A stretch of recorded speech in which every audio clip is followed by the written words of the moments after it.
What is up, risk takers? So, welcome to the Kill Pete strategy. I am Pete, and today I am playing 6-player fixed on Classic. So, I get a sense that there is a demand for fixed content, and last time I checked, I think it was Sterling who did a survey, and it was 2-1 in favor of fixed over progressive. I'm a progressive specialist, but far be it from me to eschew a fundamental element of this game. So right now it looks like I'm playing. I joined a lobby. I'm playing a game of 6-player classic fixed with all human opponents, with blizzards and fog on. I'm trying to figure out who the host of this game is. I don't actually remember. I should have been paying attention to that. So in the first position we have John Winkle 24, 93 hours in the game. And it looks like they got a take in the fog. In the second position, Fly the Flag United States, Danielle Reese, 224 hours, and a 25%-ish win-to-loss ratio. Following that, we have Calder Block, playing white, and they have 89 hours in the game, but a very strong half percentage in their Play with Friends, so they're not terrible. Following that, Adolphus Judgment, Flying the Flag of Greece, 22 hours in the game, 17-35, win-to-loss, so also not bad. I am in the I'm in the 5th position. I am playing a brand new account, so I'm a novice, ranked 0. And in the final position, Billy Pinky, Flying the Flag of Germany, 210 hours, 44-379. All right, so I'm worried about blue, worried about brown. I'm also worried about seeing through the fog. It's an interesting little wrinkle. Who has South America? Who has Australia? I don't know. I'm going to play super tight. I'm going to apply my rules that I usually use for fixed cards. And we'll see if we can figure out how to negotiate a win. And failing that, how to come in not terribly last. I'm not great at fixed, so you guys get to see me sort of think this all through and learn along with all of you. There's a ton of great fixed content out there from Risk Forever. So I will be applying many of the strategies that I've learned over the last couple of months that I've been dipping my toe into the fixed waters. But as anyone who is familiar with my work would know by now, fixed is not my forte. So I think I'm going to stick my big army up there. But the other way to think about it is I would want to move south because it looks like Africa's too juicy. So maybe that's what I do. I think I'm going to put the 8 there and see let's see what's in Madagascar first, because that would help inform my decision. We also look like we have a corner in Venezuela. So here's what I think I'm going to do. I'm not going to take Africa this turn. I'm going to move my 7 into my 7. So I have an extremely strong claim for Africa, but I don't want to tip my hand that I haven't yet. I'm going to let whatever happens in South America shake out and try to poke through here. And as soon as I see it, I can counterattack and actually take the corner. So it's possible, it looks like, to defend Africa and South America, given this blizzard configuration, from these 2 positions. So I want to control these 2 positions. And then the rest of the game, if I could hold these 2 positions controlling all of this, I'd be getting 5 reinforcement a turn, and that's better than Europe, that's better than North America. Decent amount of troops in North America, non-zero. I'm going to slowly consolidate them into themselves if I get a chance to. But that's my basic strategy, given the read on this board. I'm very interested to see what pops out, if anything, from South America. And if nothing pops out this turn, we shall see if I take Africa. Because I could slow roll it, right? I could develop such a large force here by just pulling into Madagascar that I could be, effectively unstoppable. You need to take the corner first, right? Very important to fight a war on a single front, even more so in fixed. So if there are corners, like Classic doesn't typically have corners, but the addition of blizzards makes this point in Argentina the end point of this map, similarly to this point in Australia. So, nobody popped out of SA. I feel like smart money at this point in the game is to investigate the sitch before we commit to taking Africa. So let's see what we got in South America. We got a 12, and it's brown. Okay, so brown knows I have it. My next question is, does brown have it? I bet you the answer is yes. So what I do is I finish Africa, but I don't guard. I want to leave brown the opportunity to punch through me.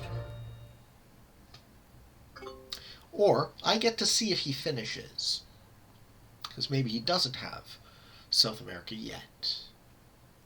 They'll know at the beginning of my next turn that I have Africa based on my reinforcement number, unless it's broken. So this is all a bunch of wait and see sort of stuff. I like the addition of fog. I like the addition of blizzards. These are some sneaky settings. I feel like I'm not going to play terribly at them, though. There was a nice mix of players.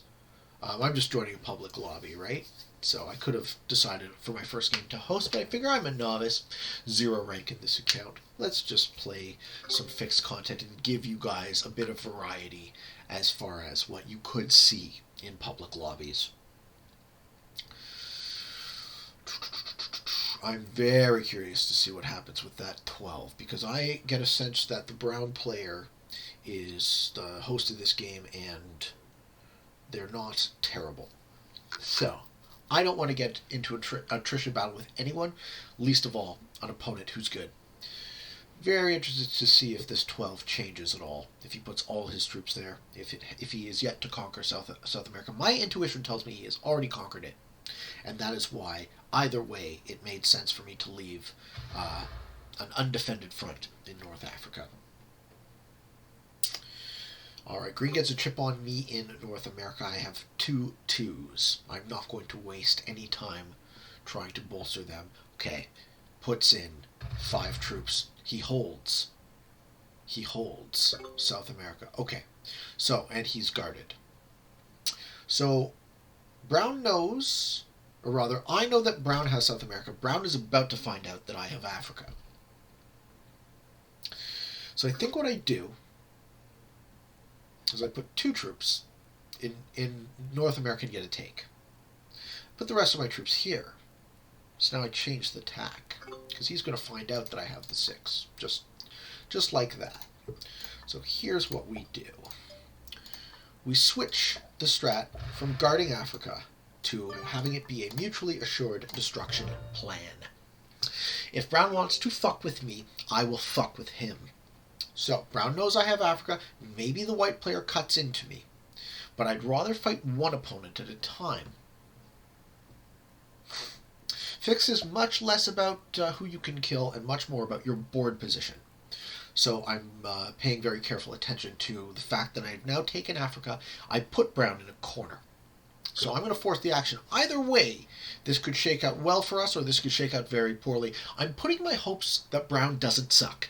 If brown sucks, he suicides into me and we both lose the game. If brown is good, as I'm guessing he's the host, he's not utterly terrible, then there's hope for both of us to expand in other parts of the board. And we shall see which one of those is correct and whether or not my read on that was correct.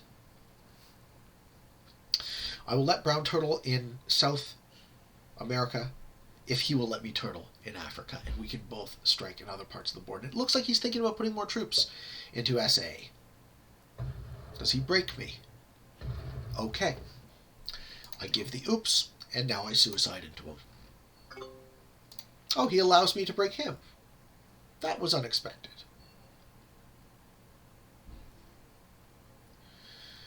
That was unexpected.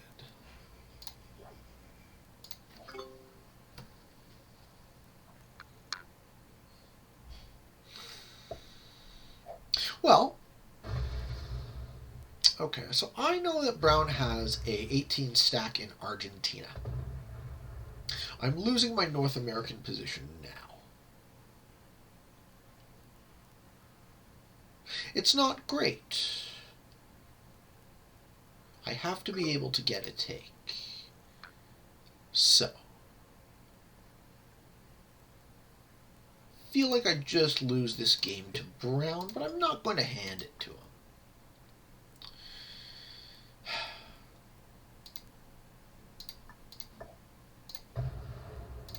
let you attack out, Brown, if that's how you choose to play it. One of us is going to get a match, and one of us is going to get a big match. And it looks like it could be me, but not yet.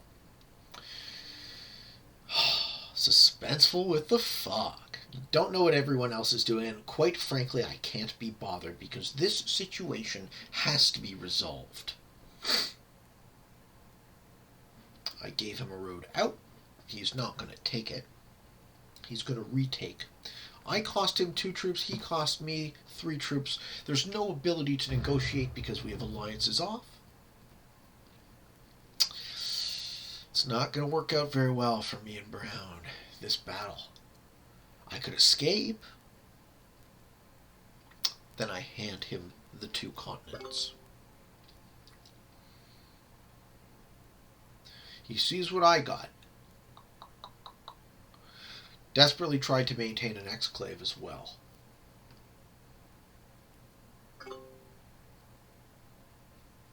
All right. Are we good, Brown, or are we gonna have trouble? He matches, and he gets the big match. Well, I lose. And he punches me? That is correct. I lose. I have 5 troops remaining in North America. Absolutely nothing I could have done about that. Not a strong start for the fixed card series. But that's good, you know? Like, I have a lot to learn. So I'm down. I'm down to learn. I'm excited to expand my skill set. I'm not pretending like I'm some sort of savant at this. I totally suck. And if I can survive, if nobody knows that I don't have a match on 4, if nobody knows that that's my only territory, and I got a 6 stack hiding in North America, and that's it, that's all, about to match in, there's the hope. And I get the 3 horses. I'm fucking finished. So now I'm in survival mode. My plan is to move into Asia and try and turtle in a ball if possible. If I just get eaten right now, I wouldn't be shocked that I'm first to go. Very little as far as I can see that I could have done about that, but I'll put this one out to the audience. If you guys have any ideas about how I played it wrong or how you would have played it differently, I'm all ears. But it looks like it's going to be a quick and easy death for me right now. That's fun. Well played, Red. And that's the game. I'm not going to stick around to watch the rest of what... Oh, I guess I can't because of fog, so there you go. Hope you guys enjoyed this video. I'm humbled at how terribly I did. So, we got a long road ahead of us, but it will be a fun one to walk.